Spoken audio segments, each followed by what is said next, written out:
നമസ്കാരം. ഇന്ന് നമുക്ക് കിട്ടിയിട്ടുള്ളത് ദ ഹെർമിറ്റ് കാർഡാണ്. നിങ്ങൾ നിങ്ങളിലേക്ക് തന്നെ നോക്കുന്ന ഒരവസ്ഥ, നിങ്ങളുടെ സോൾ സെർച്ചിങ്ങിൻ്റെ സമയം, നിങ്ങളുടെ സോൾ പേർപ്പസ് കണ്ടുപിടിക്കുന്ന ഒരു സമയമായിട്ട് ഇതിനെ കണക്കാക്കാം. നിങ്ങളൊരു സ്പിരിച്വൽ അവേക്കനിങ്ങിലൂടെയാണ് ഈ സമയം കടന്നു പോകുന്നത്. നിങ്ങൾ മെഡിറ്റേഷൻ ചെയ്യുന്നുണ്ടാകാം, നിങ്ങൾ ഒരുപാട് നേരം പ്രാർത്ഥിക്കുന്നുണ്ടാകാം. നിങ്ങളിപ്പോൾ ചെയ്യുന്ന എന്ത് കാര്യങ്ങളാണെങ്കിലും അതിൽ നിന്നൊക്കെ ഒരു ബ്രേക്ക് എടുത്ത് നിങ്ങൾക്ക് സെൽഫായിട്ട് കുറച്ച് സമയം നിങ്ങൾ മാറ്റി വയ്ക്കുന്നുണ്ടാകാം.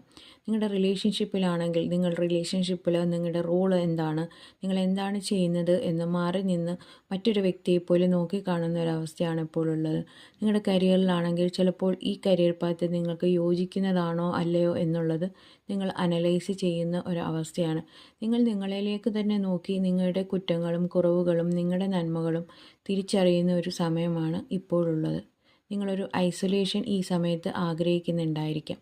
Thank you. God bless U.